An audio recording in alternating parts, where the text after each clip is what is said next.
सभी गवाहियों के लिए धन्यवाद। और अब समय हो चुका है। मैंने भी थोड़ा सा कुछ प्रिपेयर किया था, वो मैं रखूंगी नहीं। हाँ, पहले तो मैं गवाही देना चाह रही थी, और तो मगर आज नहीं, अब कभी और दूंगी। बस इतना बोलना चाहूंगी, सच में प्रभु की योजना महान है। हम जो चीज कभी देखे भी नहीं थे, वो आज हम देख पाते हैं। और प्रभु हमें देख रहे थे, हम नहीं देख पाते, वो अपने लोगों को ढूंढ लेते हैं। हम नहीं ढूंढते, वो ढूंढते हैं। और वही चीज इस मीटिंग में दिख रही है। और हम लोग भी कल बहुत आनंदित हुए कि जब थोड़े लोग जुड़ते थे तब लगता था कि नहीं, सब फिर से अपने कामों पे खुल गया है, सब जाने लगे हैं। परंतु प्रभु ने फिर सबको लाया और नए नए लोगों को भी जोड़ते गए, प्रभु की सब नजदीकी में आते गए। और अभी भी आ ही रहे हैं। और परमेश्वर पिता प्रभु की और क्या क्या योजना है वो हम नहीं जानते। तो हर एक बातों में प्रभु का धन्यवाद हो, उन्हीं को महिमा मिले। और जो वचन ने मुझसे बातचीत करी थी, जो मैंने आज के लिए प्रिपेयर किया था, तो वो था कि हम बीते दिनों देख रहे थे कुड़कुड़ाना बुड़बुड़ाना। फिर हमने कल न्याय के विषय में देखा कि हमें न्याय नहीं होना है, किसी बात में भी जजमेंटल वाली कंडीशन में नहीं होना है। तो प्रभु ने मेरे हृदय में डाला कि तो क्या प्रभु, क्या करना है, कैसे। तो उसमें मैंने जो देखा वो पाया जाता है पहला थिस्सलुनीकियों 5:16 से 18, जहाँ पे ऐसा लिखा है। बस मैं थोड़ा इसे बोल के समाप्त करूंगी। सदा आनंदित रहो, निरंतर प्रार्थना में लगे रहो, हर बात में धन्यवाद करो, क्योंकि तुम्हारे लिए मसीह यीशु में परमेश्वर की यही इच्छा है। तो परमेश्वर की मसीह यीशु में हमारे लिए जो इच्छा है वो सिर्फ यही है कि हम सदा आनंदित रहे।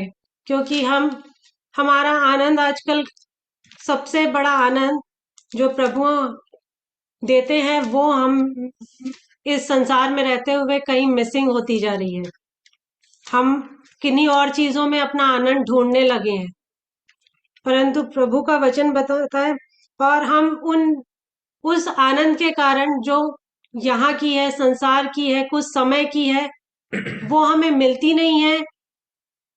तो हम समझते हैं कि वही आनंद है, और उसके कारण हमारा पूरा मूड डिपेंड करता है आज की डेट में। तो हम जो एक्चुअल आनंद है उसमें अपनी खुशी नहीं ढूंढ रहे हैं, मगर संसारिकता में अपनी खुशी ढूंढ रहे हैं, संसारिक चीजों में अपनी खुशी ढूंढ रहे हैं। परंतु प्रभु का जो आनंद है, जो हम उसके साथ बने रहते हैं, तो हमें वो सदा का आनंद देते हैं। तो ये वैसे बोलने के लिए सिर्फ 3 शब्द है, सदा आनंदित रहो। परमेश्वर पिता की जो हमसे इच्छा है कि हम सदा आनंदित रहें। और यहाँ पे, और हम जो चुनाव करते हैं, हमारे पास हमेशा 2 चॉइस होती हैं, या आनंदित रहें या दुखी रहें। हम आजकल सिर्फ आनंद से ज्यादा हम दुखी रहना, निराश रहना, चिंता में रहना, कुड़कुड़ाते रहना, बड़बड़ाते रहना, वो ज्यादा चूज करते हैं। बजाय इसके कि हम आनंदित रहना, प्रभु में आनंदित रहना, उसको हम छोड़ देते हैं। तो वही है कि हम प्रभु में आनंदित रहे, परिस्थितियां कुछ भी रहे, परिस्थितियां कठिन दिखती हैं, हम इतनी अपनी गवाहियों को भी सुनते हैं कि जो प्रभु में है वो सदा आनंदित करने वाले प्रभु हैं। फिर हमें किसी बात की कमी घटी नहीं होती, कुछ वो होने ही नहीं देते। और हम बाइबल में अच्छे एग्जाम्पल्स भी हमें मिलते हैं, जैसे हम पौलुस और सिलास वाला एग्जाम्पल भी जानते हैं, कि मैं वचन में नहीं जाऊंगी, क्योंकि फिर हम देखते हैं कि उन्हें जब वो प्रचार कर रहे थे, उन्हें कितना मारा पीटा गया था। वो शारीरिक जो था, उनको बेतें लगाई गई, उनके कपड़े फाड़े गए, उनको शरीर में तो दर्द था, उसके साथ वो जो मानसिक रूप से, सोचिए किसी के कपड़े लाखों लोगों के बीच जितनी भीड़ थी उनके सामने कर देना, और उसके बाद उन्हें बंद कर दिया गया बंदीगृह में। और उसमें भी वो आधी रात में भजन गा रहे थे। और वहां पे अगर हम जाएंगे उस वचन में, तो हम सभी जानते हैं, वचन हम सब जानते हैं कि वो भजन गा रहे थे, वो खुश थे, आनंदित थे। तो हम क्या उस कंडीशन में भी खुश रह सकते हैं, आनंदित रह सकते हैं? हम नहीं कर सकते। मगर उनके पास वो आनंद था जो प्रभु ने उनको दिया था, जो उनसे कभी छीना नहीं जाएगा। तो चाहे हम, और चाहे सिचुएशन कुछ भी हो, फिर भी हमें आनंदित रहना है। और जब पौलुस फिलिपियों की पत्री को लिख रहे थे, तब भी वो जेल खाने में ही पड़े थे, और उस कंडीशन में भी वो कलीसिया को लिखते हुए बोलते हैं कि आनंदित रहो। हम जानते हैं फिलिपियो 4:4 को, प्रभु में सदा आनंदित रहो, मैं फिर कहता हूं आनंदित रहो। उस कंडीशन में भी वो हमारी चिंता करते हुए, कलीसिया की चिंता करते हुए लिख रहे थे कि आनंदित रहो। उन पे कितनी ताड़नाएं थी उतना, क्योंकि जेल वाली कंडीशन सब जानते हैं। और वैसे ही हमारे पास भी चुनाव आता है, और जब हम उस चुनाव को, जो वो पौलुस और सिलास ने किया और उन चेलों ने किया, जब पतरस, हम वो भी जानते हैं जो प्रेरितों के काम 5 और 541 में है, कि जब पतरस और, हम देख लेंगे उसे, वे इस बात से आनंदित होकर महासभा के सामने से चले गए कि हम उसके नाम के लिए अपमानित होने के योग्य तो ठहरे।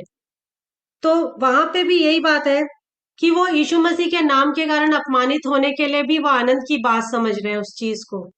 और आज की डेट में अगर कोई हमें, हमारा परिवार का ही बोल देता है कि तुम लोग बहुत मीटिंग करते हो, तुम लोग बहुत धर्मी बन रहे हो, और तो हमारा मूड ऑफ हो जाता है। कई बातें आती हैं जब हम ऐसे बैठते हैं, तो जो संसारिकता में अभी भी जी रहे हैं वो हमें बोलते हैं। तो वहां पे हम, सम सम टाइम ऐसा होता है कि मोस्ट ऑफ द टाइम ऐसा होता है कि हम फिर उनकी बुराई करने लगते हैं दूसरों से, और अपनी बात दूसरे से शेयर करते करते हम उन सब चीजों की बुराई करने लगते हैं। और मगर प्रभु का जो आनंद है वो हम करते करते हम उस चीज को भूल जाते हैं जो प्रभु हमें रियल में दे रहे हैं, रियल, बट हम वो बुराई के कारण उस आनंद को खो देते हैं, और बहुत सी बातें फिर उसमें इन्वॉल्व हो जाती हैं। तो वही है कि प्रभु के, हम हमेशा प्रभु में आनंदित रहें, चाहे परिस्थितियां कुछ भी हो, चाहे समय कैसा भी हो, हम आनंदित ही रहें। और दूसरी बात यहाँ पे लिखा है कि निरंतर प्रार्थना में लगे रहो, कि हम जानते हैं कि आजकल लोग, जब आवश्यकता होती है, जब परिस्थितियां खराब होती है, मुश्किल परेशानी, तब प्रार्थना में लगते हैं। परंतु प्रभु का वचन बोलता है निरंतर प्रार्थना में लगे रहो।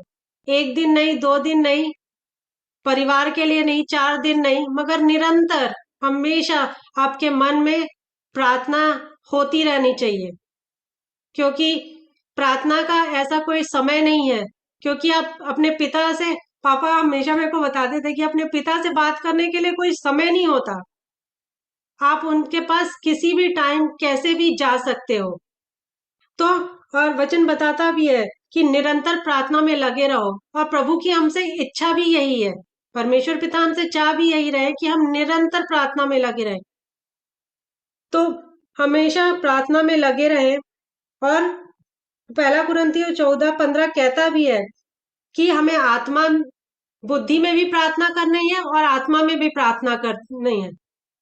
तो हम जानते हैं बुद्धि में प्रार्थना हम अपने शब्दों के द्वारा कर सकते हैं, और आत्मा में प्रार्थना हमें जो आत्मिक वरदानों से परमेश्वर ने नवाजा है उसके द्वारा हम प्रार्थना कर सकते हैं। अभी हमने आंटी को देखा कि क्या, मतलब प्रार्थना करने में के लिए प्रभु ने उनको उबारा है, और वो प्रार्थना में समय देती हैं।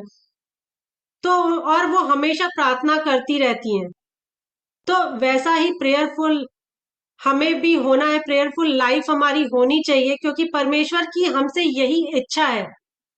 क्योंकि वचन बोल रहा है, और परमेश्वर का वचन, उन्होंने अपने बड़े नाम से अधिक महत्व अपने वचन को दिया है।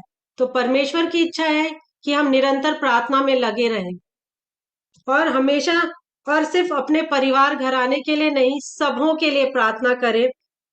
और तो हम परमेश्वर के बड़े अद्भुत काम को, और हम देख भी रहे हैं, हमारा लाइव एग्जाम्पल भी है कि जब हम यहाँ, हमने प्रार्थना शुरू नहीं की थी, 3 लोग, 4 लोग, 5 लोग होते थे, मगर तो प्रभु से जब हम गिड़गिड़ा के प्रार्थना करते हैं तो प्रभु हमारी सुनते हैं और हम उसके को देख पाते हैं कि हम कहाँ 4-5 लोगों से, कल हम 20 लोग थे, आधे लोगों को हम जानते भी नहीं, प्रभु वहां से अपने लोगों को उठा उठा के लाते हैं।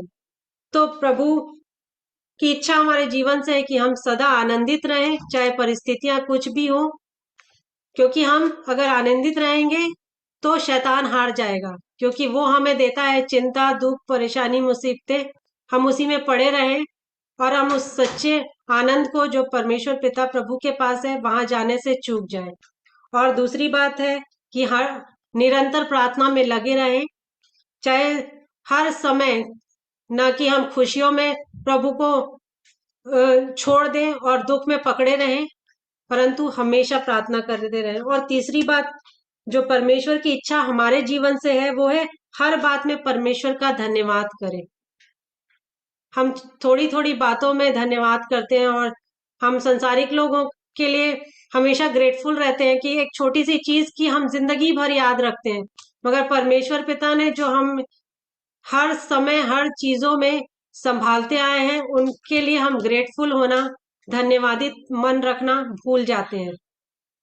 तो मैं इन्हीं बातों से, मैंने लिखा तो बहुत था, मगर परमेश्वर पिता की इच्छा इतनी ही है कि हम हमेशा परमेश्वर पिता सदा आनंदित रहें, निरंतर प्रार्थना में लगे रहें और हर समय हर पल अपने परमेश्वर पिता का हर एक बातों में धन्यवाद देते रहें।